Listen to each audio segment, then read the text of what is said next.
नमस्कार, मेरा नाम है मंजीत ठाकुर और किस्सा कहानी पर मैं आपको सुनाने जा रहा हूं ब्योमकेश बख्शी की रहस्यमयी जासूसी कहानियां।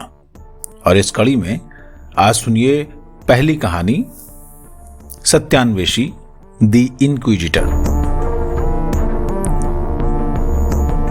ब्योमकेश से मेरी पहली मुलाकात सन 1925 की वसंत ऋतु में हुई थी। मैं यूनिवर्सिटी से पढ़कर निकला था। मुझे नौकरी वगैरह की कोई चिंता नहीं थी।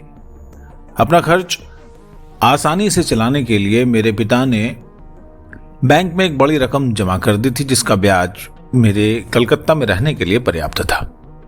इसमें बोर्डिंग हाउस में रहना, खाना पीना आसानी से हो जाता था। इसलिए मैंने शादी वगैरह के बंधन में न बंधकर साहित्य और कला के क्षेत्र में अपने को समर्पित करने का निर्णय लिया। युवावस्था की ललक थी कि मैं साहित्य और कला के क्षेत्र में कुछ ऐसा कर दिखाऊं जो बंगाल के साहित्य में काया पलट कर सके। जवानी के इस दौर में बंगाल के युवाओं में ऐसी अभिलाषा का होना कोई आश्चर्य नहीं माना जाता, पर अक्सर होता यह है कि इस दिवा स्वप्न को टूटने में ज्यादा समय नहीं लगता। जो भी हो, मैं ब्योमकेश से अपनी पहली भेंट की कहानी को ही आगे बढ़ाता हूं। कलकत्ता को भरपूर जानने वाले भी शायद ये नहीं जानते होंगे कि कलकत्ता के केंद्र स्थल में एक ऐसा भी इलाका है जिसकी एक ओर गैर बंगालियों की अभाव से भरी हुई बस्ती है, दूसरी ओर एक और गंदी बस्ती और तीसरी ओर पीले रंग वाले चीनियों की कोठरियां हैं।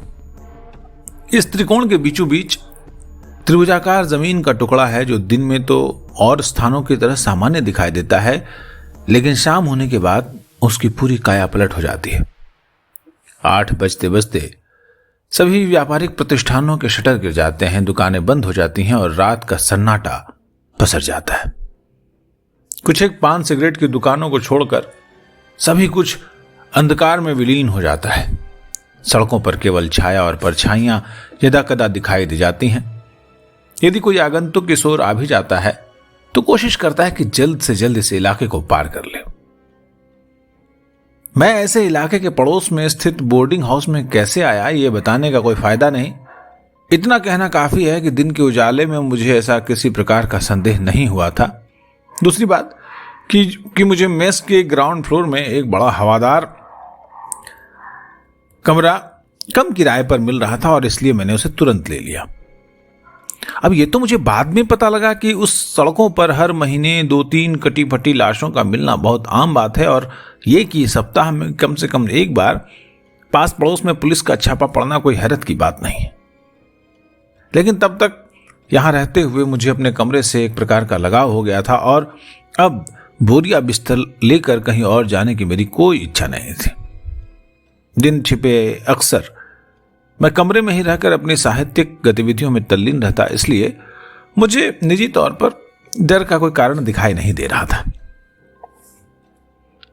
मेस के पहली मंजिल में कुल मिलाकर 5 कमरे थे। हर एक में केवल एक आदमी रहता था। ये 5 महानुभाव मध्य वय के थे, जिनके परिवार कलकत्ता से बाहर गांव या अन्य नगरों में रहते थे। वे कलकत्ते में नौकरी करते थे। हर शनिवार की शाम को वो अपने घरों के लिए निकल जाया करते और सोमवार को अपने दफ्तर जाने के लिए हाजिर हो जाते। ये लोग एक लंबे अरसे से इस मेस में ही रहते आए थे। हाल ही में उनमें से एक सज्जन नौकरी से रिटायर होकर घर चले गए तो वो खाली कमरा मुझे मिल गया।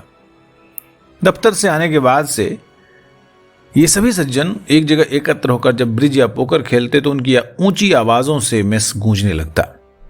अश्विनी बाबू ब्रिज में माहिर थे और उनके जोड़ीदार घनश्याम बाबू जब जब बाजी हार जाते तब हंगामा खड़ा कर देते थे। ठीक 9 बजे महाराज खाने का ऐलान करता तो सब खेल की बाजी भूलकर शांति से खाने की मेज पर बैठ जाते और खाने के बाद सभी अपने अपने कमरों के लिए प्रस्थान कर जाते। मेस का यह क्रम बिना किसी परिवर्तन के बड़े आराम से चलता रहता था। मैं भी इस जीवन क्रम का एक भाग बन गया था। मकान मालिक अनुकूल बाबू का कमरा भी ग्राउंड फ्लोर पर था। वे पेशे से होम्योपैथ डॉक्टर थे। व्यवहार में सीधे साधे और मिलनसार सज्जन थे। शायद वो कुंवारे भी थे, क्योंकि उस घर में कोई और परिवार था ही नहीं। वे किराएदारों की जरूरतों की देखभाल करते और दोनों समय खाने और नाश्ते का प्रबंध करते थे, और ये सब वो बड़ी मुस्तैदी से पूरा करते थे। किसी तरह की कोई शिकायत की गुंजाइश नहीं थी। महीने की पहली तारीख को 25 रुपए के भुगतान के बाद महीने भर किसी को किसी प्रकार की कोई शिकायत नहीं रह जाती थी। डॉक्टर साहब गरीब रोगियों में अपनी दवा के लिए काफी मशहूर थे। रोजाना सुबह और शाम उनके कमरे के बाहर मरीजों की कतार लग जाती थी। वे अपनी दवा बहुत मामूली फीस में देते थे। रोगी को देखने के लिए वे बहुत ही कम जाते थे और जाते भी थे तो उसकी फीस नहीं लेते थे। जल्द ही मैं भी उनका प्रशंसक बन गया। रोजाना लगभग 10 बजे मेस के सभी सज्जन अपने दफ्तर चले जाते और पूरे मेस में हम दो रह जाते। अक्सर हम लोग दोपहर का खाना एक साथ ही खाते और सारी दोपहर अखबारों की हेडलाइंस पर चर्चा करने में बीत जाता। हालांकि डॉक्टर सीधे साधे व्यवहार वाले व्यक्ति थे, लेकिन उनमें एक खासियत थी। उनकी आयु 40 से ज्यादा नहीं थी और नाम के आगे कोई डिग्री वगैरह भी नहीं थी, लेकिन उनका ज्ञान अपार था। किसी भी विषय में उनकी जानकारी और अपरिमित ज्ञान को देखकर मुझे कभी कभी आश्चर्य होता था और मैं चकित होकर उनकी बातों को सुनता रहता था। मैं जब उनकी प्रशंसा में कुछ कहता तो शर्मा कर इतना ही कहते कि दिन भर करने को तो कुछ है नहीं, इसलिए घर पर ही रहकर पढ़ता रहता हूं। मुझे सारा ज्ञान इन पुस्तकों से ही मिला है। मुझे रहते हुए कुछ महीने ही हुए थे। एक दिन सुबह करीब 10 बजे मैं अनुकूल बाबू के कमरे में बैठा अखबार पढ़ रहा था। अश्विनी बाबू मुंह में पान दबाकर अपने काम पर निकल गए थे। उसके बाद घनश्याम बाबू गए। जाने से पहले उन्होंने डॉक्टर से दांतों के दर्द के लिए दवा ली और चले गए। बाकी के 2 सज्जन भी समय होते होते प्रस्थान कर गए। मेस दिन भर के लिए खाली हो गया। कुछ रोगी अब भी डॉक्टर के इंतजार में खड़े थे, जिन्हें दवा देकर डॉक्टर ने अपना चश्मा माथे पर चढ़ाया और बोले, आज अखबार में कोई खास समाचार है क्या? हमारे पड़ोस में कल रात फिर से पुलिस ने छापा मारा है, किसी ने बताया। ये तो रोजाना का किस्सा है, अनुकूल बाबू मुस्कुराकर बोले। बिल्कुल पड़ोस में, मकान नंबर 36, किसी शेख अब्दुल गफूर के घर में। अच्छा, मैं जानता हूं इस व्यक्ति को, वो अक्सर इलाज के लिए मेरे पास आता है। क्या खबर में है कि किस चीज के लिए छापा मारा गया? कोकेन, ये रहा, पढ़ लीजिए।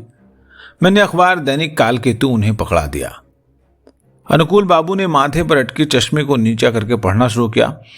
गत रात पुलिस ने स्ट्रीट नंबर, मकान नंबर 36, शेख अब्दुल गफूर के घर पर छापा मारा। हाँ, हालांकि छापे में कोई गैर कानूनी चीज नहीं पाई गई, तथापि पुलिस को यकीन है कि इस इलाके में कोई गुप्त स्थान है जहां कोकेन का गैर कानूनी धंधा चलता है और उसकी सप्लाई पास पड़ोस तथा अन्य स्थानों में की जाती है। काफी समय से ये अनैतिक गैंग बड़ी चालाकी से इस गैर कानूनी धंधे को चला रहा है। ये शर्म और खेद की बात है कि अब तक इस गुप्त अड्डे का पर्दाफाश नहीं हो पाया है और अड्डे का नेता रहस्य में छुपा बैठा है। इतना पढ़ने के बाद अनुकूल बाबू कुछ सोचने के बाद बोले, ये सही है। मुझे भी लगता है कि इस इलाके में गैर कानूनी नशीली चीजों का कोई बहुत बड़ा गुप्त वितरण केंद्र है। मुझे कभी कभी इसके चिन्ह भी दिखाई दे जाते हैं। जानते हैं कैसे? इतने मरीज जो मेरे पास आते हैं, उनमें से नशेड़ी चाहे जो भी करे, वो डॉक्टर से कोकीन का नशा नहीं छिपा सकता। लेकिन ये अब्दुल गफूर, मुझे नहीं लगता कि कोकीन का नशा करता है। मैं जानता भी हूं कि नशा करता है, पर अफीम का, ये उसने खुद मुझे बताया है। मैंने पूछा, अनुकूल बाबू, पड़ोस में इतनी हत्याएं होती हैं, क्या आप सोच सकते हैं कि इसकी वजह क्या हो सकती है? अरे, इसका बहुत आसान रीजन है। जो लोग गैर कानूनी नशीली चीजों का व्यापार करते हैं, उन्हें हमेशा भय रहता है कि वे पकड़े न जाएं। इसलिए कोई भी व्यक्ति अगर उनके रहस्य को जान लेता है तो उनके पास उसे खत्म करने के अलावा कोई और रास्ता नहीं रहता। इसे ऐसे समझने की कोशिश कीजिए, मान लीजिए कि मैं कोकीन का अवैध धंधा करता हूं और तुम ये जान लेते हो, तो मेरे लिए तुम्हारा जिंदा रहना क्या अच्छा रहेगा? मुझे सुरक्षा दे पाएगा? अगर तुमने पुलिस के सामने अपना मुंह खोला तो न सिर्फ मुझे जेल जाना होगा, बल्कि मेरा इतना बड़ा व्यापार डूब जाएगा, करोड़ों रुपए का माल जब्त हो जाएगा। क्या यह सब मैं होने दूंगा? और वे कहकर हंसने लगे। मैंने कहा, लगता है आपने अपराध मनोविज्ञान पर बड़ा गहरा अध्ययन किया है। हाँ, ये मेरी दिलचस्पी का एक विषय है। उन्होंने अंगड़ाई ली और उठ खड़े हुए। मैं भी उठने के लिए सोच ही रहा था कि कमरे में एक व्यक्ति ने प्रवेश किया। उसकी अवस्था लगभग 23-24 वर्ष होगी। देखने सुनने में वो पढ़ा लिखा नौजवान दिखाई देता था। उसका रंग साफ था, अच्छी कदकाठी और देखने में आकर्षक और बुद्धिमान लग रहा था। लेकिन उसे देखकर लगता था कि वो बुरे दौर से गुजर रहा है। उसके कपड़े अस्त व्यस्त और उलझे हुए बाल थे, जैसे उनमें कई दिनों से कंघी नहीं की गई हो। उसके जूते भी धूल गर्द से लिपटे हुए थे। उसके मुंह पर आतुरता झलक रही थी। उसने मुझे देखा और फिर अनुकूल बाबू की ओर देखकर बोला, मुझे पता लगा है कि यह बोर्डिंग हाउस है, यहां कोई रूम खाली है? हम दोनों ने उसकी ओर कुछ आश्चर्य से देखा। अनुकूल बाबू ने सिर हिलाया और कहा, नहीं। आप काम क्या करते हैं श्रीमान? वो नौजवान थका होने के कारण मरीजों की बेंच पर बैठ गया और बोला, फिलहाल तो मैं अपने आप को जिंदा रखने के जुगाड़ में लगा हूं। नौकरी के लिए अप्लाई कर रहा हूं और सिर छुपाने की जगह ढूंढ रहा हूं। लेकिन इस अभागे शहर में एक अच्छा बोर्डिंग हाउस ढूंढना भी नामुमकिन है। सब जगह हाउसफुल है। सहानुभूतिपूर्वक अनुकूल बाबू ने कहा, सीजन के बीच में कोई जगह मिल पाना मुश्किल होता है। आपका नाम क्या है श्रीमान? अतुल चंद्र मित्र। जब से मैं कलकत्ता आया हूं, नौकरी के लिए भटक रहा हूं। जो छोटी सी रकम मैं अपने गांव में सब कुछ बेच कर लाया था, अब वो भी खत्म होने को है। मेरे पास 25-30 रुपए ही बचे हैं, जो यदि मुझे दोनों वक्त खाना पड़े तो ज्यादा दिन चलने वाले नहीं है। इसलिए मैं एक अच्छे मेस को ढूंढ रहा हूं। ज्यादा दिन के लिए नहीं, बस यही कोई महीना 20 दिन के लिए। यदि मुझे दोनों वक्त खाना मिल जाए और रहने के लिए जगह, तो मैं अपने आप को संभाल लूंगा। अनुकूल बाबू ने कहा, मुझे अत्यंत दुख है अतुल बाबू, मेरे सभी कमरे लगे हुए हैं। अतुल ने ठंडी सांस छोड़ते हुए कहा, सो तो ठीक है, क्या किया जा सकता है, मुझे जाना होगा। कोशिश करता हूं कि पड़ोस की उड़िया बस्ती में कुछ मिल जाए। मेरी एक ही चिंता है, रात में मेरे पैसे कहीं चोरी न हो जाए। एक गिलास पानी मिलेगा? डॉक्टर साहब पानी लाने अंदर चले गए। मुझे उस असहाय नौजवान पर दया आ रही थी। थोड़ी हिचकिचाहट के बाद मैंने कहा, मेरा कमरा काफी बड़ा है, उसमें आसानी से 2 आदमी रह सकते हैं, अगर आपको कोई आपत्ति ना हो। अतुल उछल पड़ा और बोला, आपत्ति? क्या कह रहे हैं श्रीमान, यह मेरे लिए बड़े सौभाग्य की बात होगी। उसने तुरंत पॉकेट से नोटों का बंडल निकाल लिया और बोला, कितना देना होगा बताइए, आपकी बड़ी दया होगी यदि आप मेरा किराया पहले ही जमा कर लें। देखिए मैं कोई, उसकी आतुरता देखकर मुझे हंसी आ गई। मैंने कहा, सब ठीक है, आप किराया बाद में दे सकते हैं, कोई जल्दी नहीं है। अनुकूल बाबू पानी लेकर आ गए तो मैंने उनसे कहा, यह नौजवान परेशानी में है, फिलहाल मेरे साथ रह सकता है, मुझे दिक्कत नहीं है। आभार से अनुग्रहित होकर अतुल ने कहा, इन्होंने बड़ी दया दिखाई है, लेकिन मैं आपको अधिक समय के लिए कष्ट नहीं दूंगा। इसी बीच यदि मैं कहीं और व्यवस्था कर पाया तो तुरंत चला जाऊंगा। उसने पानी का गिलास खत्म करके मेज पर रख दिया। अनुकूल बाबू ने विस्मित होकर मुझे देखा और बोले, आपके कमरे में? यह भी ठीक है, यदि आपको कोई दिक्कत नहीं है तो मुझे क्या कहना है, आपके लिए भी ठीक ही रहेगा, रूम का भाड़ा आधा आधा बढ़ जाएगा। मैंने तुरंत उत्तर दिया, नहीं नहीं, कारण ये नहीं है, बात दरअसल ये है कि ये नौजवान लगता है परेशानी में है। डॉक्टर हंसा और बोला, हाँ लगता तो है। तब ठीक है अतुल बाबू, जाइए अपना सामान ले आइए, स्वागत है आपका। जी हाँ अवश्य, मेरे पास अधिक सामान नहीं है, बस एक बेडिंग और कैनवास बैग। मैं दोनों को होटल के दरबान के पास छोड़ कर आया हूं, अभी लेकर आता हूं। मैंने कहा, ठीक है जाइए और लौट कर लंच हमारे साथ ही लीजिए। बहुत बढ़िया बात, अतुल ने अपनी दृष्टि से मुझे आभार प्रकट करते हुए कहा और चला गया। उसके जाने के बाद कुछ मिनट तक हम चुपचाप रहे। अनुकूल बाबू गिलास धोने में तो जैसे खो गए, तो मैंने पूछ लिया, क्या सोच रहे हैं अनुकूल बाबू? उन्होंने सजग होकर कहा, अरे नहीं कुछ नहीं, किसी की परेशानी में उसकी मदद करना अच्छा काम है। आपने जो किया ठीक किया, लेकिन जैसा भी, आप वो कहावत तो जानते होंगे कि जाने सुने बिना किसी को अपने यहां रख लेना, जो मैं समझता हूं कि हमारे लिए दिक्कत नहीं होनी चाहिए। वे उठे और कमरे से बाहर चले गए। अतुल मित्र ने मेरे कमरे में रहना शुरू कर दिया। अनुकूल बाबू ने उसके लिए एक चारपाई मेरे कमरे में लगवा दी। अतुल दिन में कुछ ही समय के लिए दिखाई देता था, अधिकतर वो बाहर ही रहता। वो सुबह ही नौकरी की तलाश में निकल जाता और देर रात 11 बजे के आसपास लौटता। लंच के बाद भी वो बाहर चला जाता था, लेकिन जितना भी छोटा सा समय, अल्प समय वो मेस में बिताता, वो उसके लिए सभी लोगों से दोस्ती करने के लिए पर्याप्त था। शाम को कॉमन रूम में रोजाना उसका बेसब्री से इंतजार होता, लेकिन चूंकि उसको ताश खेलना नहीं आता था, वो थोड़ी देर बाद चुपचाप नीचे डॉक्टर से गप मारने चला जाता। मेरी उससे जल्दी ही दोस्ती हो गई, क्योंकि हम दोनों हम उम्र थे और इसलिए जल्दी ही हमारे बीच में औपचारिकताएं खत्म हो गई। अतुल के आने के बाद 1 सप्ताह सब कुछ शांति से बीता, लेकिन उसके बाद मेस में कुछ अजीब घटनाएं होने लगी। एक दिन शाम को मैं और अतुल अनुकूल बाबू से बातचीत कर रहे थे। मरीजों की भीड़ घटकर कम रह गई थी। इक्का दुक्का रोगी अब भी आ रहे थे। अनुकूल बाबू उनको दवा दे रहे थे, साथ साथ कैश बॉक्स संभालते हुए हम लोगों से बातें भी कर रहे थे। इलाके में कुछ गर्मा गर्मी हुई थी और अफवाहों का बाजार गर्म था, क्योंकि पिछली रात हमारे मेस के सामने के मैदान में हत्या हो गई थी और लाश सुबह मिली थी। अफवाहें इसलिए भी गर्म थी क्योंकि लाश की पहचान में वो व्यक्ति गरीब तबके का गैर बंगाली आदमी था, परंतु उसकी धोती के फेंटे से 100 के नोटों की गड्डी बरामद हुई थी। डॉक्टर का कहना था यह सब कोकेन की तस्करी से ताल्लुक रखता है, क्योंकि यदि यह हत्या पैसों के लिए की गई होती तो मरने वाले के फेंटे से 1000 के नोटों का बंडल कैसे बरामद होता। मेरा मानना है कि वो व्यक्ति कोकेन खरीदने आया था और इसी दौरान उसे स्मगलर के अड्डे के कुछ रहस्य पता लग गए। हो सकता है उसने पुलिस में जाने की या फिर ब्लैकमेल करने की धमकी दी हो। तो उसके बाद अतुल ने कहा, ये सब मैं नहीं जानता सर, मैं तो डर गया हूं। आप लोग कैसे इलाके में रहते हैं? यदि मुझे पहले पता होता तो। डॉक्टर ने हंसकर कहा, क्या करते, ज्यादा से ज्यादा पड़ोस के उड़िया बस्ती में जाते हैं, है ना? लेकिन देखिए, हमें कोई डर नहीं लगता। मैं इस इलाके में पिछले 10 साल से रह रहा हूं। मैंने कभी किसी के मामले में दखल नहीं दी। मुझे आज तक कोई दिक्कत या परेशानी नहीं हुई।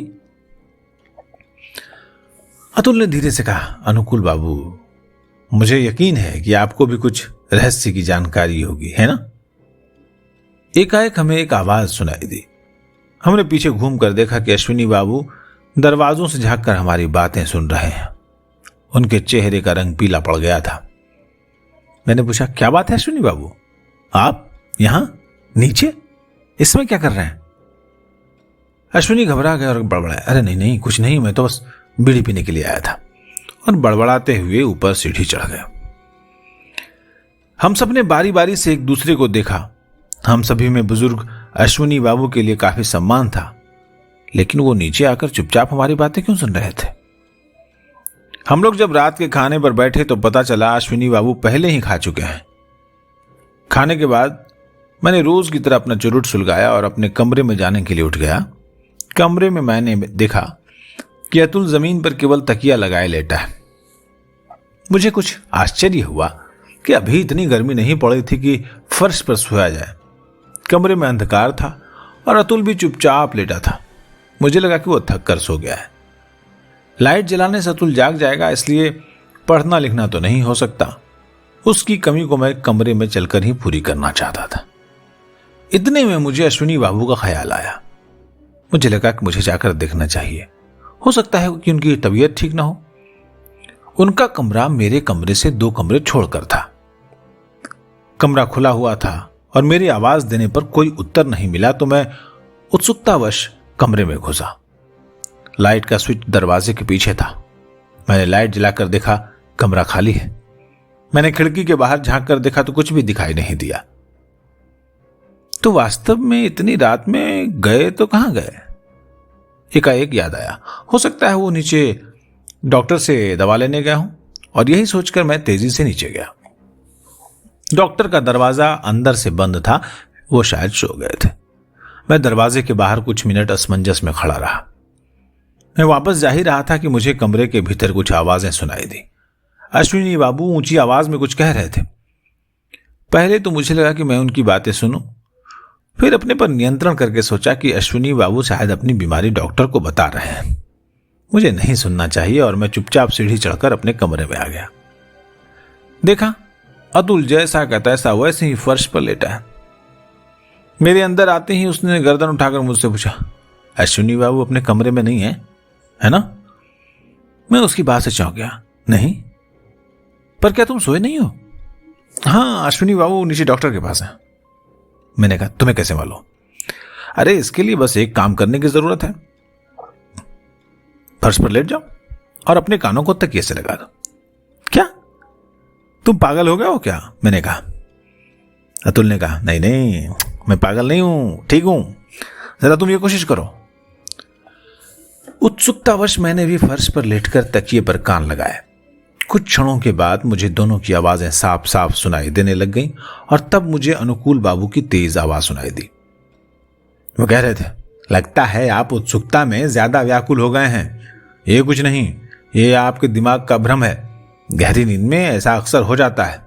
मैं आपको दवा दे रहा हूं, उसे खाकर सोने चले जाइए। सुबह उठकर भी आपको ऐसा कुछ लगे तो आप चाहे जो कर लीजिएगा। अनुकूल बाबू का उत्तर जरा अस्पष्ट था। नीचे से कुर्सी सरकाने की आवाजों से लगा कि दोनों उठ गए हैं और मैं ये कहते हुए फर्श से उठ गया कि मैं तो ये भूल ही गया था कि डॉक्टर का कमरा हमारे कमरे के ठीक नीचे है। लेकिन आप क्या सोचते हैं, मामला क्या है? अश्विनी बाबू को हुआ क्या है? अतुल ने जम्हाई लेते हुए कहा, कौन जाने, बहुत रात हो गई, चलो सोते हैं। संदेह को मिटाने के लिए मैंने पूछ लिया, आप फर्श पर क्यों लेटे थे? अतुल बोला, दिन भर सड़कों को नापते नापते मैं बहुत थक गया था और मुझे फर्श ठंडा लगा, इसलिए मैं लेट गया। लेकिन आपके आने से पहले इनकी आवाजें कान में पड़ने लगी और मैं जाग गया। मुझे अश्विनी बाबू के सीढ़ियों पर चढ़ने की पदचाप सुनाई दी। वे अपने कमरे में घुसे और दरवाजा बंद होने की आवाज आई। मैंने अपनी घड़ी देखी, रात के 11 बज रहे थे।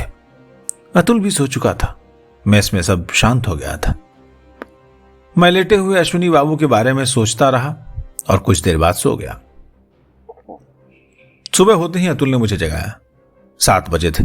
ए भाई उठो उठो, यहां कुछ गोलमाल हुआ है। हैं? क्यों, क्या हुआ है? अरे अश्विनी बाबू कमरा नहीं खोल रहे हैं, आवाज देने पर जवाब भी नहीं दे रहे। क्या हुआ है उन्हें? अरे कोई नहीं जानता, आओ चल कर देखें। और तेजी से वो कमरे से बाहर निकल गया। मैं उसके पीछे पीछे गया तो सभी अश्विनी बाबू के कमरे के सामने इकट्ठे थे। जोर जोर की आवाजों में तरह तरह के अनुमान लगाए जा रहे थे और दरवाजा पीटा जा रहा था। अनुकूल बाबू भी नीचे आ गए थे। सभी लोग बहुत उत्सुक दिखाई दे रहे थे क्योंकि अश्विनी बाबू को इतनी देर तक सोने की आदत नहीं थी और यदि सो भी रहे थे तो क्या दरवाजे को इतना भड़बड़ाने पर भी उसकी नींद नहीं खुली थी। अतुल ने अनुकूल बाबू के पास जाकर कहा, देखिए हम लोग दरवाजा तोड़ देते हैं, मुझे दाल में कुछ काला दिखाई दे रहा है। अनुकूल बाबू ने हाँ में हाँ मिलाते कहा, हाँ और कुछ चारा नहीं है, संभव है कि वो बेहोश हो, नहीं तो उत्तर क्यों नहीं दे रहे? देर नहीं करनी चाहिए, तोड़िए दरवाजा तोड़िए। दरवाजा लकड़ी का था, मोटाई लगभग 1.5 इंच रही होगी और उसमें येल ताला लगा हुआ था। लेकिन जब अतुल के साथ साथ कई लोगों ने जोर का धक्का मारा तो ब्रिटिश ताला एक आवाज के साथ दरवाजे के साथ टूट कर गिर गया। दरवाजा गिरते ही जो दृश्य हमारे सामने आया उसे देखकर भय और दहशत से हमारी सांसें थम गई। अश्विनी बाबू कमरे के अंदर पीठ के बल लेटे हुए थे। उनका गला एक ओर से दूसरी ओर तक कटा हुआ था। खून की धार फर्श पर उनके सिर के नीचे से होते हुए कंधे के नीचे जमकर लाल मखमल के टुकड़े जैसे दिखाई दे रही थी। उनके दाहिने हाथ की उंगलियों के नीचे खून से लथपथ रेजर ब्लेड एक दुष्ट की तरह हमारी नजरों का मजाक उड़ा रहा था। उस लाश को देखकर हम सब जड़ हो गए, जैसे उसी स्थान पर खड़े रह गए। उसके बाद अतुल बाबू और अनुकूल बाबू दोनों ने एक साथ कमरे में प्रवेश किया। अनुकूल बाबू ने घृणा मिश्रित चिंता से लाश को देखा और उखड़ी आवाज में बड़बड़ा, ओ बाबा की भयानक, अश्विनी बाबू ने अपना जीवन अपने आप ही ले लिया। लेकिन अतुल की दृष्टि लाश पर नहीं थी। उसकी नजर कमरे की प्रत्येक वस्तु और कमरे के हर एक कोने पर तेज कटार की तरह घूम रही थी। उसने पहले चारपाई को देखा, सड़क पर खुलने वाली खिड़की से झांक कर देखा और हम लोगों के पास आकर धीरे से बोला, आत्महत्या नहीं है, हत्या है, मर्डर, एक जघन्य हत्या है। मैं पुलिस को बताने जा रहा हूं, कृपया किसी भी चीज को हाथ मत लगाइए। अनुकूल बाबू बोले, क्या बात कर रहे हैं अतुल बाबू, हत्या? लेकिन दरवाजा तो अंदर से बंद था। और फिर ये देखिए, उन्होंने खून से लथपथ हथियार की ओर इशारा किया। अतुल ने सिर हिलाते हुए कहा, जो भी हो, लेकिन ये कत्ल है। आप सब लोग यहीं पर रहिए, मैं भी पुलिस को बुला कर आता हूं। और वो तेजी से बाहर चला गया। अनुकूल बाबू हाथों में अपना सिर पकड़ करके बैठे, ओ भगवान, ये सब मेरे ही घर में होना था। पुलिस ने हम सभी से पूछताछ की, जिसमें नौकर और महाराज भी शामिल थे, लेकिन अश्विनी बाबू की मृत्यु पर किसी के बयान से यह नहीं पता लग पाया कि उनकी हत्या क्यों हुई। अश्विनी बाबू एक सीधे साधे सज्जन थे, जिनके मेस तथा दफ्तर के अलावा और कोई दोस्त नहीं था। वो हर शनिवार को अपने घर जाया करते थे। इस साप्ताहिक क्रम में पिछले 10-12 वर्षों में कभी कोई चूक नहीं हुई थी। पिछले कुछ समय से डायबिटीज रोग से ग्रस्त थे, ऐसा कुछ ही बातों का पता चल पाया। डॉक्टर ने अपना बयान दिया और कुछ उसने जो कहा, उसने अश्विनी बाबू की मृत्यु को और गूढ़ और रहस्यपूर्ण बना दिया। अश्विनी बाबू मेरे मेस में पिछले 12 साल से रह रहे थे। उनका घर बर्दवान जिले के हरिहरपुर ग्राम में है। वे एक मर्केंटाइल फर्म में नौकरी करते थे, जहां उनका वेतन 130 रुपया था। इतनी कम इनकम में कलकत्ता में परिवार के साथ रहना मुमकिन नहीं था, इसलिए वो अकेले ही मेस में रहते थे। जहां तक मैं जानता हूं, अश्विनी बाबू एक सीधे साधे और जिम्मेदार सज्जन थे। उधार लेने में विश्वास नहीं करते थे, इसलिए उन पर कोई कर्ज वगैरह भी नहीं था। जहां तक मैं जानता हूं, उनमें नशे वगैरह का कोई ऐब नहीं था। इस मेस का हर व्यक्ति इस बात की तस्दीक कर सकता है। उनके पूरे प्रवास में मैंने कभी कोई संदिग्ध आचरण नहीं पाया। पिछले कुछ महीने से उन्हें डायबिटीज की शिकायत थी, इसलिए मैं उनका उपचार कर रहा था, लेकिन मैंने कभी उसमें कोई मानसिक विकार का संकेत नहीं पाया। कल पहली बार मैंने उनका व्यवहार कुछ असामान्य पाया। कल सुबह 9:45 पर मैं अपने कमरे में बैठा था कि एकाएक अश्विनी बाबू अंदर आए और बोले, डॉक्टर, मैं प्राइवेट में आपसे कुछ विमर्श करना चाहता हूं। मैंने कुछ आश्चर्य से उन्हें देखा। काफी परेशान दिखाई दे रहे थे। मैंने पूछा, क्या बात है? तो उन्होंने चारों तरफ देखा और आहिस्ता से बोले, नहीं नहीं, अभी नहीं, फिर कभी। और जल्दबाजी में अपने दफ्तर के लिए निकल गए। शाम को अजीत बाबू, अतुल बाबू और मैं बात कर रहे थे। तब अजीत बाबू ने पीछे मुड़कर देखा कि अश्विनी बाबू दरवाजे के पीछे से छुपकर हमारी बातें सुन रहे थे। जब हमने उन्हें पुकारा तो कुछ बहाना बनाते हुए तेजी से चले गए। हम सभी आश्चर्यचकित थे कि उन्हें क्या हुआ है। तब लगभग 10 बजे वो मेरे कमरे में आए। उनके चेहरे से स्पष्ट हो रहा था कि उनके दिमाग में कुछ उथल पुथल हो रही है। उन्होंने घुसते ही दरवाजा बंद कर लिया और कुछ देर तक कुछ बड़बड़ाते रहे। पहले तो बोले कि उन्हें भयंकर सपने आ रहे हैं, फिर बोले उन्हें कुछ भयानक रहस्यों का पता लगा है। मैंने उन्हें शांत करने का प्रयास किया, लेकिन वे अपनी उत्तेजना में बोलते गए। आखिर में मैंने उन्हें सोने की दवा देकर कहा कि आज की रात वे इसे खाकर सो जाएं, मैं कल सुबह आपकी बातें सुनूंगा। और वे दवा लेकर अपने कमरे में चले गए। ये अंतिम बार था जब मैंने उन्हें देखा था, और फिर सुबह में यह हो गया। मुझे उनके मानसिक संतुलन के बारे में शक जरूर हुआ था, लेकिन मैंने सपने में भी नहीं सोचा था कि यह क्षणिक व्याकुलता उन्हें अपना जीवन लेने पर मजबूर कर देगी। यह अनुकूल का बयान था। जब अनुकूल ने अपना बयान समाप्त कर दिया, तब इंस्पेक्टर ने पूछा, तो आपका मत है कि यह आत्महत्या है? अनुकूल बाबू ने उत्तर दिया, और क्या हो सकता है? फिर भी अतुल बाबू का कहना है कि यह आत्महत्या नहीं है, यह कुछ और है। इस विषय पर शायद वे मुझसे ज्यादा जानते हैं, वे ही बताएंगे अपने विचार। इंस्पेक्टर ने अतुल बाबू की ओर मुड़कर कहा, अतुल बाबू आप ही हैं ना? क्या आपके पास कोई कारण है जिसके आधार पर आपकी धारणा है कि यह सुसाइड नहीं है? जी हां, कोई भी व्यक्ति अपना गला इतने विभत्स तरीके से नहीं काट सकता। आपने लाश देखी है? जरा सोचिए, ये संभव नहीं है, इम्पॉसिबल। इंस्पेक्टर कुछ क्षण तक सोचता रहा, फिर उसने प्रश्न किया, क्या आपको कोई आइडिया है कि हत्यारा कौन हो सकता है? नहीं, मुझे कोई आइडिया नहीं। क्या आप सोच सकते हैं कि इस हत्या के पीछे उद्देश्य क्या हो सकता है? अतुल ने खिड़की की तरफ इशारा करते हुए कहा, यह खिड़की ही हत्या का कारण है। इंस्पेक्टर ने एकाएक चौंक कर पूछा, खिड़की हत्या का कारण है? आपका मतलब है कि हत्यारा इस खिड़की से अंदर आया? नहीं, हत्यारा तो दरवाजे से ही अंदर घुसा। इंस्पेक्टर ने अपनी हंसी रोकते हुए कहा, शायद आपको याद नहीं है कि दरवाजा अंदर से बंद था। मुझे याद है इंस्पेक्टर साहब। थोड़ा मजाकिया अंदाज में इंस्पेक्टर बोला, तो क्या अश्विनी बाबू ने हत्या के बाद दरवाजा बंद कर लिया?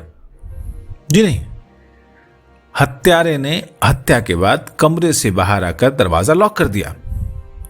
कैसे? यह कैसे संभव है? अतुल बाबू मुस्कुराकर बोले, बड़ा आसान है, जरा तसल्ली से सोचिए तो आपको समझ में आ जाएगा। इन सबके बीच अनुकूल बाबू ने दरवाजे को आगे पीछे से देखा और बोले, यह सही है, बिल्कुल सही। दरवाजा आसानी से अंदर और बाहर दोनों ओर से बंद हो सकता है। हम लोगों ने ध्यान नहीं दिया। देखिए, इसमें ये लॉक लगा है। अतुल ने कहा, दरवाजे में लॉक लग जाता है यदि आप बाहर से लॉक लगा दें, तब अंदर से खोले बिना वो खुल नहीं सकता। इंस्पेक्टर अनुभवी व्यक्ति था। गहन सोच में अपनी ठोड़ी को उंगली से ठोकते हुए बोला, ये पॉसिबल है, लेकिन एक बात अभी भी उलझी हुई है। क्या इसका कोई सबूत है कि अश्विनी बाबू ने रात को दरवाजा खुला ही छोड़ दिया था? अतुल बाबू बोले, नहीं, सच्चाई यह है कि दरवाजा उन्होंने लॉक किया था, इसका सबूत है। और मैंने इस बात के सबूत के रूप में कहा, हाँ सही है, क्योंकि मैंने दरवाजा बंद करने की आवाज सुनी थी। इंस्पेक्टर बोला, तो ठीक है, तब यह मुमकिन नहीं लगता कि अश्विनी बाबू उठकर अपने हत्यारे के लिए दरवाजा खोलेंगे, है कि नहीं? अतुल ने कहा, नहीं, लेकिन शायद आपको याद हो कि अश्विनी बाबू पिछले कुछ महीनों से एक बीमारी से ग्रस्त थे। बीमारी? हाँ, आप ठीक कह रहे हैं अतुल बाबू, यह बात तो मेरे दिमाग से निकल ही गई। और फिर बड़े इत्मीनान से इंस्पेक्टर उसकी ओर मुड़कर बोला कि मैं देख रहा हूं कि आप काफी बुद्धिमान व्यक्ति हैं। आप पुलिस में भर्ती क्यों नहीं हो जाते? काफी आगे जाएंगे।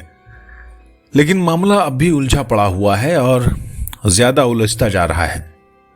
यदि यह सच में मर्डर ही है, तब यह स्पष्ट है कि हत्यारा बहुत शातिर है।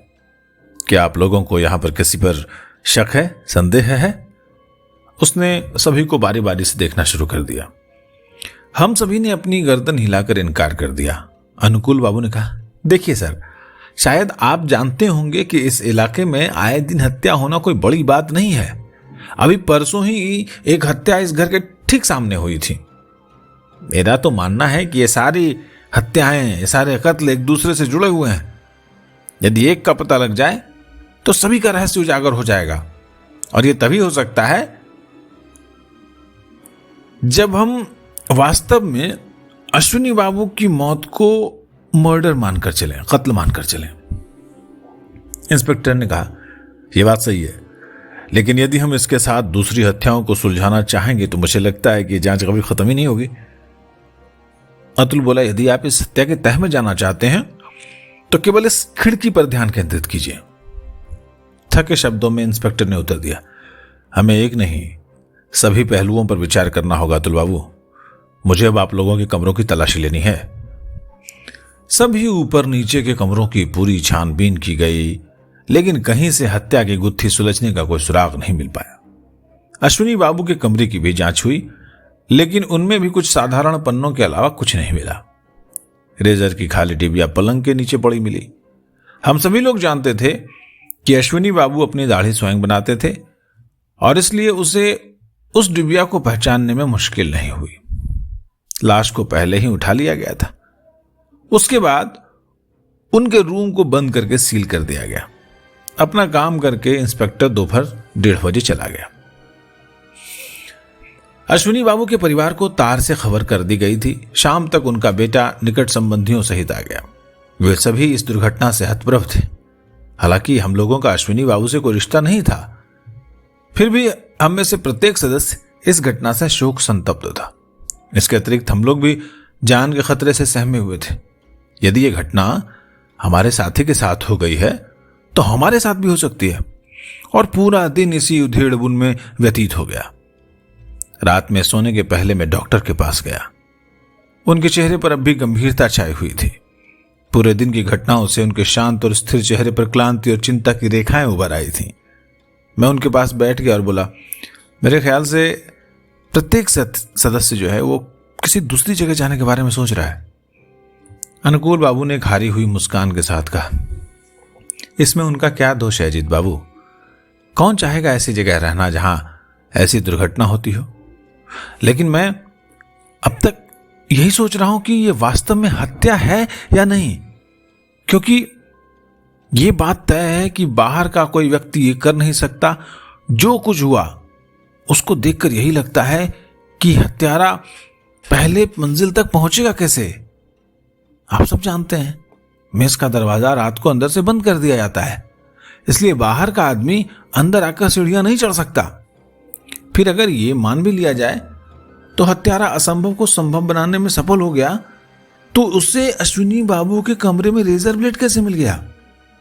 क्या ऐसा नहीं लगता है कि संभावना को ज्यादा ही महत्व दिया जा रहा है? यह सब साबित करता है कि अपराध में बाहरी व्यक्ति का हाथ नहीं है। ऐसी स्थिति में यह काम मेस में रहने वालों को छोड़कर और किसका हो सकता है? हम लोगों में से कौन हो सकता है जो अश्विनी बाबू की जान लेना चाहेगा? अतुल बाबू जरूर नए हैं, जिनके बारे में हम लोग ज्यादा जानते नहीं हैं। मैं चौंक गया और मेरे मुंह से निकला, अतुल? अरे नहीं नहीं, यह मुमकिन नहीं है। भला अतुल बाबू अश्विनी बाबू की जान क्यों लेंगे? डॉक्टर ने कहा, यही तो आपकी प्रतिक्रिया से और भी स्पष्ट हो जाता है कि यह काम मेस के किसी व्यक्ति का नहीं हो सकता। तो केवल एक ही संभावना बचती है कि उन्होंने स्वयं ही अपनी जान ले ली, है ना? लेकिन आत्महत्या का कोई कारण तो होना चाहिए। मैं भी ये सोच रहा हूं। आपको याद है मैंने कुछ दिन पहले आपसे कहा था कि इस इलाके में कोकीन स्मगलिंग का कोई गुप्त अड्डा है। अब कोई नहीं जानता कि उसका मुखिया कौन है। डॉक्टर ने आहिस्ता से कहा, अब सोचिए कि अश्विनी बाबू उस अड्डे के मुखिया थे।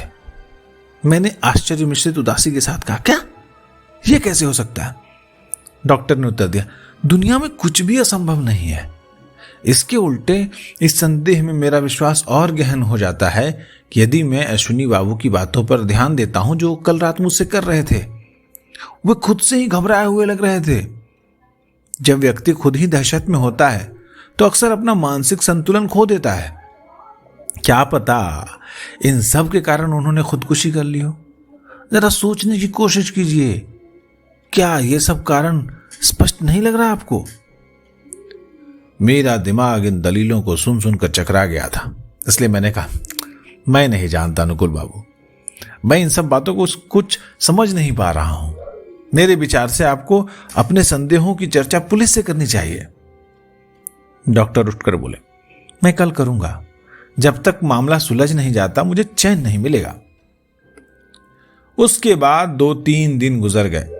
इस दौरान बार बार पुलिस और सीआईडी के विभिन्न अफसरों के आने और बार बार पूछताछ करने से हम लोगों के पहले से ही चल रहे परेशान दिनों ने जीवन ही दुभर कर दिया।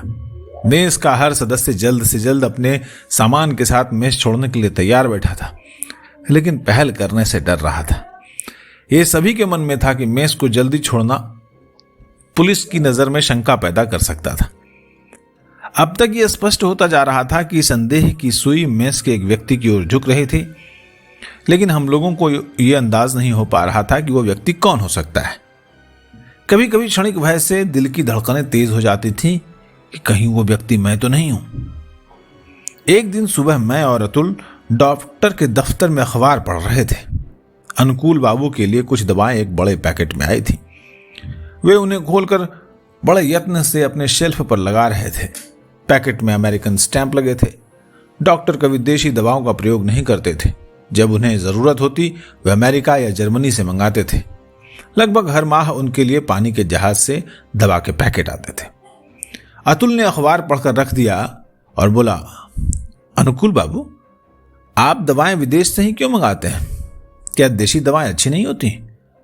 उसने शुगर मिल्क की एक बड़ी बोतल उठाकर दवा निर्माता का नाम पढ़ा, एरिक एंड हेबल। क्या ये मार्केट में सबसे बढ़िया है? हाँ। अच्छा बताइए, ये होम्योपैथी से क्या सही में बीमारियों का इलाज होता है?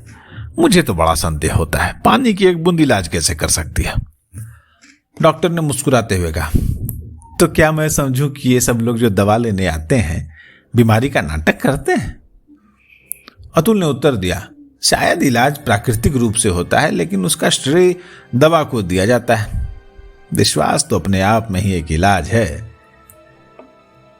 डॉक्टर केवल मुस्कुरा कर रह गए। उन्होंने कोई जवाब नहीं दिया। कुछ देर बाद उन्होंने प्रश्न किया, अखबार में हमारे इस घर का कहीं नाम आया है? नाम है? मैंने जोर से पढ़ना शुरू किया। श्री अश्विनी चौधरी की दुर्भाग्यपूर्ण हत्या का रहस्य अभी तक पता नहीं लग पाया है। अब सीआईडी ने केस को अपने जिम्मे लिया है। बताया जाता है कि कुछ तथ्यों का पता चला है। अनुमान है कि अपराधी को जल्दी ही पकड़ लिया जाएगा। मेरी ज्योति, ये लोग अब तक चाहें उम्मीद की आस लगाए बैठे रहें। डॉक्टर ने मुड़कर देखा और बोले, ओ इंस्पेक्टर साहब। इंस्पेक्टर ने कमरे में प्रवेश किया। पीछे पीछे 2 सिपाही थे। वही पुराना इंस्पेक्टर था। बिना किसी बातचीत के वो सीधे अतुल के पास गया और बोला, आपके नाम वारंट है, आपको हमारे साथ पुलिस चौकी चलना होगा। व्यवधान मत डालिएगा, कोई भी कोशिश बेकार होगी। रामधनी सिंह, हथकड़ी लगाओ। एक सिपाही आगे बढ़ा और उसने अपने काम को बड़ी दक्षता से पूरा कर दिया। हम सभी भय और आतंक से खड़े हो गए। अतुल चिल्लाया, क्या है ये सब? इंस्पेक्टर ने कहा, ये रहा। अतुल चंद्र मित्र को अश्विनी चौधरी की हत्या के अपराध के लिए गिरफ्तार किया जाता है। क्या आप दोनों पहचान सकते हैं कि अतुल चंद्र मित्र यही सज्जन है? दहशत से त्रस्त हम दोनों ने अपना सिर हिला दिया। अतुल ने थोड़ा हंसकर कहा, तो आखिर में आपका शक मेरे ऊपर ही हुआ। ठीक है, मैं आपके साथ थाने चलता हूं। अजित, घबराना मत, मैं निर्दोष हूं। एक पुलिस वैन आकर मेस के दरवाजे पर रुक गई। सिपाही लोगों ने अतुल को ले जाकर वैन में बिठाया और चले गए। डॉक्टर के दहशत से पीले चेहरे से निकला, तो वो अतुल बाबू निकले? कितना अजीब है, चेहरा देखकर किसी की प्रकृति का पता लगाना असंभव। मेरे तो जैसे शब्द ही खो गए थे। अतुल और हत्यारा, इतने दिन साथ रहते हुए मेरे अतुल से संबंधों में एक लगाव हो गया था। उसके मीठे स्वभाव से मैं काफी प्रभावित था, और वही अतुल एक हत्यारा। मुझे सच में बड़ा झटका लगा था। अनुकूल बाबू ने अपनी बात आगे बढ़ाते हुए कहा, इसीलिए कहा जाता है कि किसी अजनबी को शरण देते समय 2 बार सोचना चाहिए। कौन कह सकता था कि वो आदमी इतना। मेरा मन बहुत अशांत हो रहा था। मैं तुरंत कुर्सी से उठकर अपने रूम में गया और जोर से दरवाजा बंद करके लेट गया। मेरा मन नहाने का या खाने का नहीं हो रहा था। अतुल की चीजें दूसरी तरफ रखी हुई थी। उन्हें देखकर मेरी आंखों में आंसू आ गए। यह एहसास था कि वो कितना मेरे नजदीक आ गया था। जाते समय वो बोला कि वो निर्दोष है, तो क्या पुलिस से गलती हुई है? मैं उठकर बैठ गया और अश्विनी बाबू की हत्या की रात से एक एक घटना को विस्तार से सोचने लगा। अतुल फर्श पर लेटकर अश्विनी बाबू और डॉक्टर की बातचीत सुन रहा था। वो ऐसा क्यों कर रहा था? उसका क्या प्रयोजन था? ये सोचते सोचते लगभग 11 बजे मैं भी सो गया था और मेरी आंख सुबह ही खुली थी। क्या पता इसी अवधि में अतुल ने। लेकिन ये बात तो अतुल ने ही कही। वो शुरू से कह रहा था कि यह मर्डर है, आत्महत्या नहीं। यदि हत्या उसी ने की थी तो क्या वो ऐसा कहकर खुद ही अपने गले में फंदा लगाता? और क्या यह संभव है कि उसने अपने को संदेह से दूर रखने के लिए जानबूझकर यह कहा हो और पुलिस ये सोचे कि चूंकि उसने खुद ही हत्या की बात पर जोर दिया है इसलिए वो हत्यारा नहीं हो सकता? मैं अपने बिस्तर पर करवटें बदल बदल कर अपने मस्तिष्क को हर तरह से दौड़ाता रहा। उठकर तेज कदमों से इधर उधर चलकर विचारों में मग्न रहा। अब दोपहर हो गई। घड़ी ने 3 बजाए। मुझे विचार सूझा कि क्यों ना मैं किसी वकील की राय लूं। मैं समझ नहीं पा रहा था कि ऐसी परिस्थिति में क्या किया जाए। नहीं मैं किसी वकील को जानता था। जो भी हो, मैंने सोचा कि वकील ढूंढना उतना मुश्किल नहीं है। मैं कपड़े बदलने लगा, इतने में दरवाजे पर आहट हुई। कोई बुला रहा था। मैंने दरवाजा खोला तो देखा अतुल खड़ा है। अतुल, तुम? मैंने खुशी से उसे बाहों में भर लिया। सारी दुविधाएं कि वो अपराधी है या नहीं, ये सब मेरे दिमाग से हट गई जैसे कभी आई ही नहीं हो। उसके बाल उलझे हुए थे और चेहरे पर थकान थी। वो मुस्कुराकर बोला, हाँ अजीत, मैं अतुल हूं, अतुल। उन्होंने बड़ा हैरान किया यार। बड़ी मुश्किल से मुझे एक सज्जन मिले जिन्होंने मेरी बेल कराई, नहीं तो आज मुझे जेल जाना पड़ता। और तुम कहां जाने के लिए निकल रहे थे? जरा संकोच से मैं बोला, वकील के पास जा रहा था। अतुल ने मेरे हाथों को प्यार से दबा कर कहा, मेरे लिए? अरे ऐसी बात है, तब इसकी जरूरत नहीं है। जो भी हो, शुक्रिया, धन्यवाद, थैंक यू। लेकिन मुझे अभी अस्थायी बेल मिल गई है। हम लोग वापस कमरे में आकर बैठ गए। अपनी कमीज उतारते हुए अतुल बोला, मेरा सर चकरा रहा है यार, दिन भर कुछ नहीं खाया। लगता है तुमने भी नहीं खाया। चलो जल्दी से नहा लें और चलकर खाना खाएं, मेरे पेट में तो चूहे कूद रहे हैं। मैं अपने संदेह को समाप्त करना चाहता था, इसलिए मुझसे निकला, अतुल तुमने क्या किया? अश्विनी बाबू की हत्या की है या नहीं? अतुल फिर की हंसी हंसकर बोला, यह बहस हम लोग बाद में करेंगे। इस समय है, सबसे जरूरी है खाना खाना। मुझे चक्कर आ रहे हैं, इस समय नहाने से ज्यादा जरूरी कुछ नहीं है। डॉक्टर कमरे में आ गए। अतुल ने उन्हें देखकर कहा, अनुकूल बाबू, कहावत के अनुसार विलक्षण प्रतिभा की तरफ मैं लौट आया हूं। अंग्रेजी में कहावत है ना, खोटा सिक्का नहीं चलता। मेरी स्थिति बिल्कुल वैसी है। पुलिस ने भी बैरंग वापस कर दिया। गंभीर मुख मुद्रा में डॉक्टर ने कहा, अतुल बाबू, ये जानकर खुशी हुई कि आप वापस लौट आए हैं। शायद पुलिस ने भी आपको निर्दोष पाया हो और छोड़ दिया हो, लेकिन आप अब यहां और नहीं रह सकते। मैं समझता हूं कि आप समझ गए होंगे कि मैं क्या कहना चाहता हूं। ये पूरे मेस का सवाल है, सभी चाहते हैं जाना। देखिए, मेरी बात को अन्यथा मत लीजिए। मुझे आपके खिलाफ व्यक्तिगत रूप से कुछ नहीं है, लेकिन अतुल ने तुरंत जवाब दिया, ओ मैं समझ गया, बिल्कुल निश्चित रूप से। अरे मुझ पर तो अपराधी का बिल्ला लग चुका है। मुझे शरण देकर आप क्यों मुसीबत में पड़ना चाहेंगे? लेकिन क्या पता पुलिस आपके खिलाफ भी अपराध उकसाने या मदद करने का चार्ज ला सकती है। कैसे कहा जाए? तो आप क्या चाहते कि मैं आज ही छोड़ दूं? डॉक्टर कुछ देर तो चुप रहा, फिर अनिच्छा से बोला, ठीक है, आज रात रह लीजिए, लेकिन कल सवेरे। अतुल बोला, जरूर, कल आपको कष्ट नहीं दूंगा। कल मैं अपनी जगह तलाश कर लूंगा, जहां भी हो। कुछ नहीं मिला तो बगल में तो ये उड़िया होटल मिल ही जाएगा। और वो हंस दिया। अनुकूल बाबू ने पुलिस स्टेशन में हुई बातों को पूछना चाहा, जिसके उत्तर में अतुल एक दो बातें मामूली बताकर नहाने निकल गया। डॉक्टर ने मुझसे कहा, मुझे लग रहा है कि मैंने अतुल बाबू को नाराज कर दिया है, लेकिन मेरे पास दूसरा कोई उपाय नहीं है। नेस पहले ही बदनाम हो चुका है। यदि मैं उसमें किसी और अपराधी को शरण दे दूं तो सुरक्षा की दृष्टि से कैसा ही होगा, आप ही कहिए। सच्चाई ये थी कि सुरक्षा और अपने को बचाए रखने के एहतियात के लिए किसी को दोषी नहीं ठहराया जा सकता। मैंने उदासी में सिर हिलाकर हाँ में हाँ मिलाई और कहा, देखिए, आप हैं मेस के मालिक, इसलिए आप जो ठीक समझते हैं वो आपको करना पड़ेगा। मैंने भी कंधे पर तौलिया डाला और बाथरूम की तरफ बढ़ गया। डॉक्टर पश्चाताप की मुद्रा में चुपचाप अकेले बैठ गए। मैं और अतुल लंच के बाद अपने कमरे में आ रहे थे कि देखा घनश्याम बाबू दफ्तर से चले आ रहे हैं। उन्होंने जैसे ही अतुल को देखा तो चेहरा सफेद हो गया। चिल्लाकर बोले, अतुल बाबू आप? क्या सच में? अतुल थोड़ा मुस्कुराया, बोला, हाँ भाई, अतुल ही हूं मैं। घनश्याम बाबू, आपको क्या नजर की दोस्त समझ रहे हैं? घनश्याम बाबू बोले, लेकिन मैंने तो सोचा पुलिस ने। उन्होंने 2 बार थूक को गले में निगला और तेजी से अपने कमरे में चले गया। अतुल ने खुशी में आंखें न जाकर धीरे से कहा, एक बार का क्रिमिनल हमेशा का क्रिमिनल रहता है ना? लगता है घनश्याम बाबू मुझे देखकर चौंक कर घबरा गए। उसी शाम अतुल बाबू ने बताया कि भाई, हमारे दरवाजे में जो लॉक लगा है, लगता है वो टूट गया है। मैंने भी देखा हमारे दरवाजे का विदेशी ताला काम नहीं कर रहा था। हमने अनुकूल बाबू को बताया। उन्होंने भी आकर देखा और बोले, विदेश के तालों में यही समस्या है, जब तक ठीक है तब तक बढ़िया काम करते हैं, पर जब खराब हो जाते हैं तो इंजीनियर को छोड़कर कोई बना ही नहीं सकता। हमारे देशी ताले तो इससे कहीं अच्छे हैं। जो भी हो, मैं कल सुबह पहला काम इसे ठीक कराऊंगा। और वे सीढ़ियों से वापस उतर आए। रात को सोने से पहले अतुल ने कहा, अजीत, सिर दर्द से फटा जा रहा है, क्या तुम कुछ सुझा सकते हो? मैंने कहा, तुम अनुकूल बाबू से दवा क्यों नहीं लेते?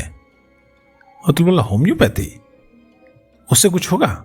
चलो ठीक है, देखा जाए, पानी की बूंदें क्या कुछ कर सकती हैं। मैंने कहा, मैं भी चलता हूं तुम्हारे साथ, मुझे कुछ अच्छा नहीं लग रहा है। डॉक्टर अपनी दुकान बंद करने जा रहे थे।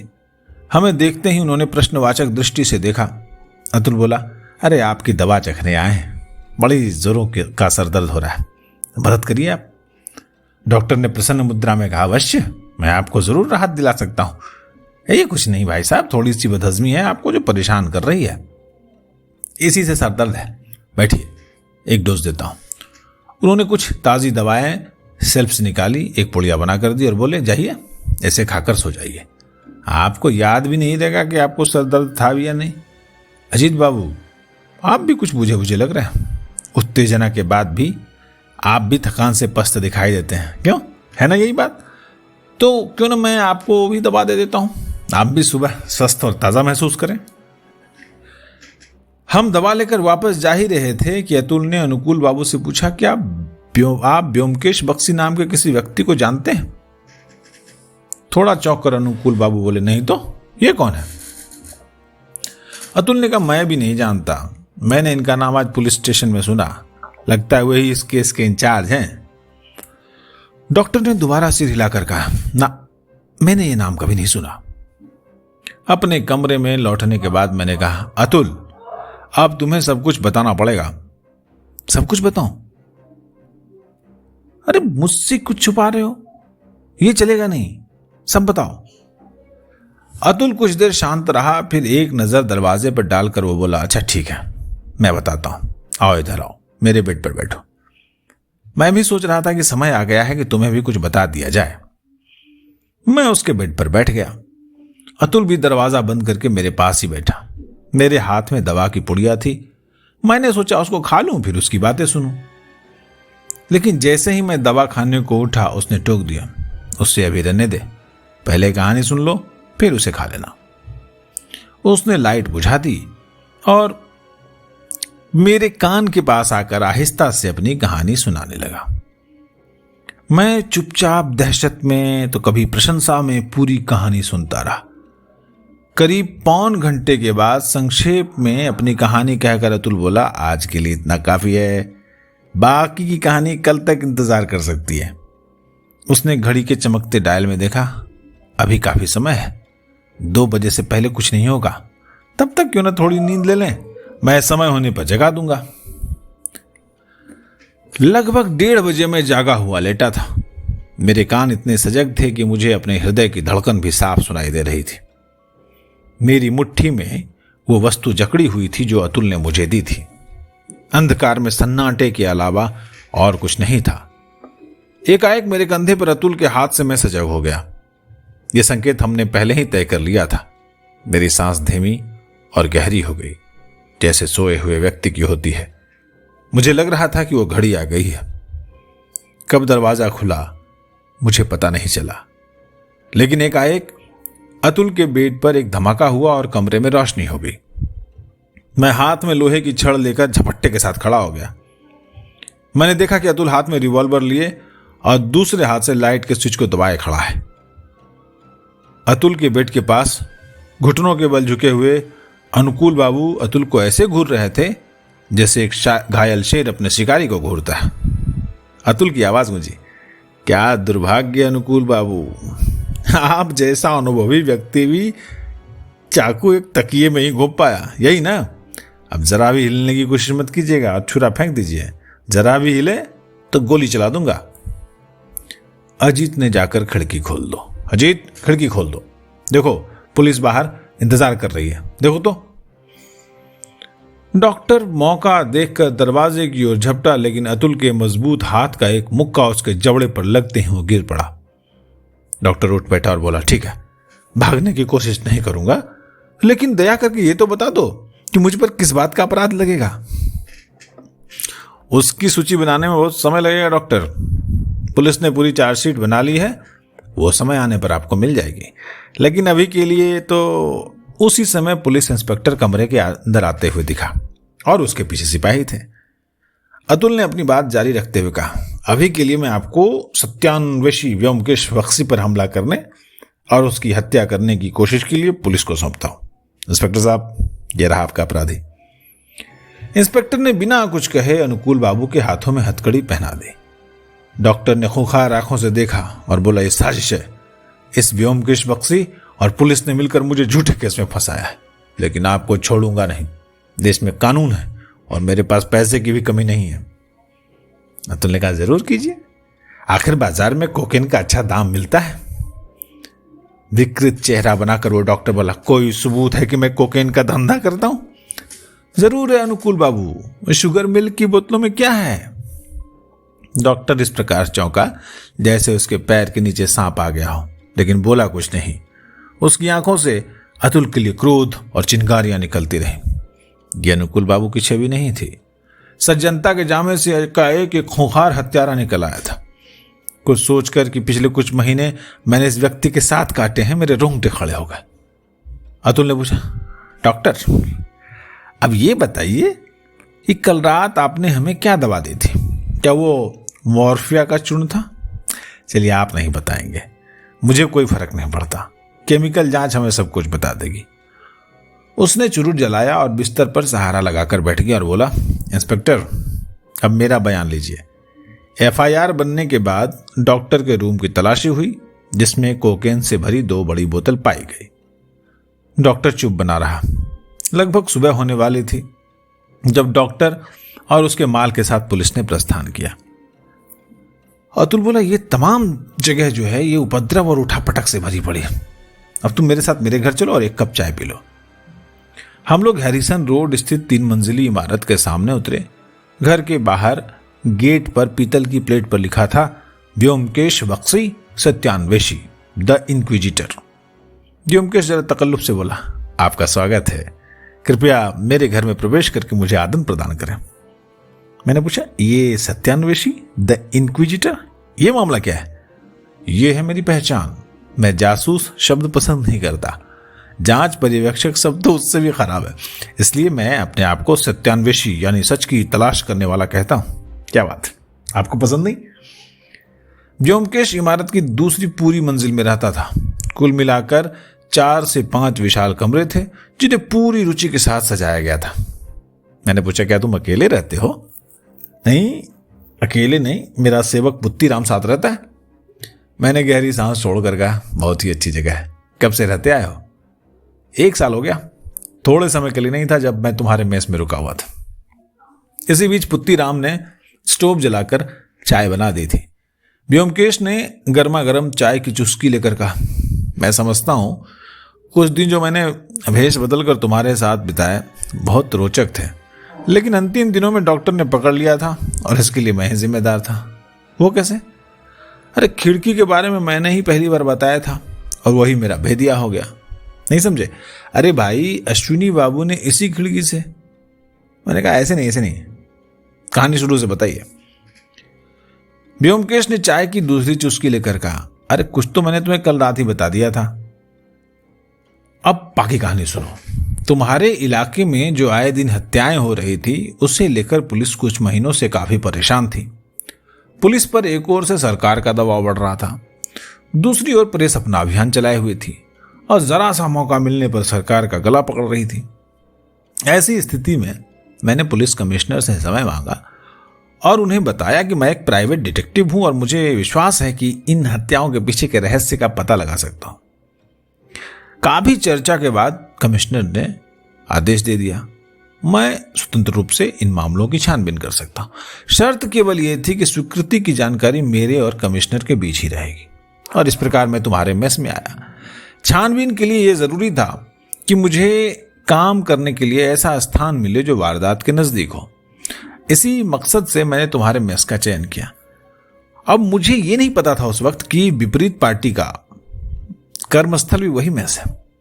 शुरू में तो डॉक्टर साहब मुझे स्वभाव से बहुत सज्जन पुरुष लगे। मुझे इस बात का भी भान हुआ कि होम्योपैथी जैसा पेशा गैर कानूनी कोकेन स्मगलिंग रोकने के लिए एक बहुत ही कारगर उपाय है।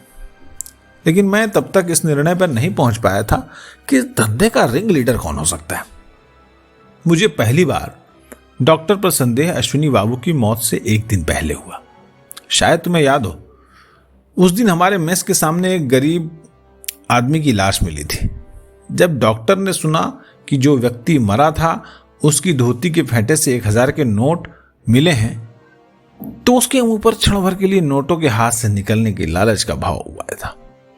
उसके बाद से मेरे सारा संदेह उसी पर केंद्रित हो गया। फिर उस दिन की घटना, जब अश्विनी बाबू छुपकर हमारी बातें सुन रहे थे। दरअसल वे हमारी बातें सुनने नहीं आए थे, बल्कि डॉक्टर से बात करने आए थे। जब उन्होंने देखा कि हम लोग बैठे हैं तो कुछ बहाना बनाकर ऊपर अपने कमरे में चले गए। अश्विनी बाबू के व्यवहार से मैं ये नहीं समझ पा रहा था कि कुछ समय तक मैं भी उसी उधेड़बन में रहा कि कहीं वही तो अपराधी नहीं है। जब मैंने उनकी अनुकूल बाबू से हुई बातों को फर्श पर लेटकर सुना, तब भी मेरे दिमाग में ये साफ नहीं हो पा रहा था। लेकिन मुझे इस बात का आभास हो गया कि अश्विनी बाबू ने कोई भयंकर घटना देखी है। लेकिन जब उस रात उनकी हत्या हुई तो मेरे दिमाग में सब कुछ साफ हो गया। क्या अब भी तुम समझ नहीं पाए? डॉक्टर बहुत गोपनीय तरीके से गैर कानूनी नशीली दवाओं का धंधा करता था और अपने इस रिंग लीडर के काम की रहस्य की अभेद्य चादर में छिपाए रखता था कि जो कोई भी उसके भेद को जान जाता था उसको फौरन रास्ते से हटा दिया जाता था। यही कारण था जिसकी वजह से उस पर अभी तक कोई आंच नहीं आ पाई थी। जो व्यक्ति सड़क पर मरा हुआ पाया गया था वो अनुकूल बाबू का ही दलाल था या फिर माल सप्लाई करने वाला सरगना था। मेरी धारणा है, हो सकता है कि मैं गलत हूं, उस रात जब वो व्यक्ति डॉक्टर के पास आया था तब दोनों में तकरार हो गई थी। हो सकता है उस आदमी ने अनुकूल बाबू को ब्लैकमेल करने की कोशिश की हो या उन्हें पुलिस में जाने की धमकी दी हो, और जब वो जाने लगा हो तो अनुकूल बाबू ने उसका पीछा किया और मौका मिलते ही उसे खत्म कर दिया। अश्विनी बाबू ने यह घटना अपनी खिड़की से देखी थी और कुछ मतिभ्रष्ट हो जाने की स्थिति में इस घटना की जानकारी डॉक्टर को देने गए थे। मैं नहीं कह सकता कि उनकी मंशा क्या थी। वे अनुकूल बाबू के एहसानों से दबे हुए थे और शायद इसलिए अनुकूल बाबू को इस घटना से सचेत करना चाहते थे। लेकिन इसका नतीजा इसके ठीक उल्टा हुआ। डॉक्टर की नजर में अश्विनी बाबू ने जिंदा रहने का अधिकार खो दिया था। तो उसी रात जब वो बाथरूम जाने के लिए उठे थे उनकी नृशंस हत्या कर दी गई। मैं नहीं कह सकता कि शुरू में डॉक्टर का मुझ पर कोई संदेह था, लेकिन जब मैंने पुलिस को यह बताया कि वो खिड़की ही हत्या का कारण है, डॉक्टर समझ गया कि मैं भी कुछ करने जा रहा हूं और इस प्रकार मैंने भी अपने जीवन को खत्म करने का अधिकार हासिल कर लिया। लेकिन उसके लिए मैं तैयार नहीं था। इसलिए मेरे दिन बैनी नजर और सजग पहरेदारी में कटने लगे। तब पुलिस ने एक भूल कर दी, मुझे गिरफ्तार कर लिया गया। जो भी हो, कमिश्नर ने खुद आकर मुझे छुड़ा लिया और मैं मेस में लौट आया और तभी अनुकूल बाबू को विश्वास हो गया कि मैं इन्वेस्टिगेटर हूं। लेकिन उन्होंने अपने विचारों को छुपा लिया और विशाल हृदय दिखाते हुए मुझे उस रात वहां रहने की अनुमति दे दी। इस दरियादली का एक ही मकसद था कि उसी रात किसी भी समय मुझे मौत के घाट उतार दिया जाए। मैं जितना डॉक्टर के बारे में जानता था उतना शायद कोई नहीं जान पाया था। तब तक डॉक्टर के खिलाफ कोई सबूत नहीं था। उस समय उसके कमरे की यदि तलाशी हो जाती तो कुछ कोकेन की बोतलों के सिवाय कुछ नहीं मिलता, जिसके बिना पर उसे जेल हो जाती। पर अदालत में कानून की निगाह में यह नहीं साबित किया जा सकता था कि वो एक जघन्य हत्यारा है। इसलिए मुझे उसे ट्रैप करना जरूरी था। दरवाजे के ताले में एक नाखून फंसाकर मैंने ही उसे जाम किया था। जब डॉक्टर ने सुना तो मन ही मन प्रसन्न हो गया कि हमारा दरवाजा रात में खुला ही रहेगा। और अंत में जब हमने उससे दवा मांगी तो उसे अपने भाग्य पर यकीन ही नहीं हुआ। उसने मॉर्फिया की डोज दी और समझ लिया कि हम उसे खाकर उसके आने तक बेहोश हो जाएंगे और वो बड़ी आसानी से हमें हमेशा के लिए नींद के आगोश में सुना देगा। और इस प्रकार वो खुद मेरे जाल में फंस गया। और क्या? मैंने कहा, अब मुझे जाना चाहिए। तुम तो फिलहाल उस ओर जाना नहीं चाहोगे? नहीं, पर क्या तुम मेस जा रहे हो? हाँ। क्यों? क्या मतलब है क्यों? अरे भाई, मुझे वापस नहीं जाना है। अरे मैं तो सोच रहा था कि तुम्हें भी आखिरकार मेस तो छोड़ना ही पड़ेगा। तो क्यों ना यहां आकर मेरे साथ ही रहो, ये भी तो अच्छी जगह है। कुछ क्षण की शांति के बाद मैं आहिस्ता से बोला, मेरा एहसान उतारना चाहते हो? व्योमकेश ने अपनी बाहें मेरे कंधे पर रख दी और कहने लगा, अरे नहीं भाई, ये ऐसा कुछ नहीं है। मैं सोचने लगा हूं कि तुम नहीं रहोगे तो तुम्हारी कमी महसूस हो गई। मैं कुछ सप्ताह में तुम्हारे साथ रहने का आदी हो गया हूं। सच्ची बात है? अरे बिल्कुल, इससे ज्यादा कुछ नहीं। ऐसी बात है तो मैं यही रहूं, अपना सामान लेकर आता हूं। मुस्कुराकर व्योमकेश ने कहा, मेरा सामान लाना भी मत भूलना।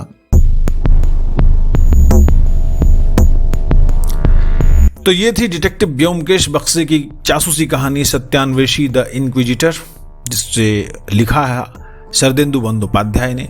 इसे आप कई फिल्मों में देख भी चुके होंगे, कई सीरीज एपिसोड्स में OTT पे देख चुके होंगे, लेकिन सुनाया मैंने। नाम है मेरा मंजीत ठाकुर। अच्छा लग रहा हो तो हमारे चैनल को सब्सक्राइब करिए। हम अच्छी कहानियां अच्छे अंदाज में आप तक पेश करने की कोशिश करते हैं। अपने दोस्तों को सुनाइए, लाइक करिए, शेयर करिए और अच्छे साहित्य को उचित सम्मान दीजिए। नमस्कार।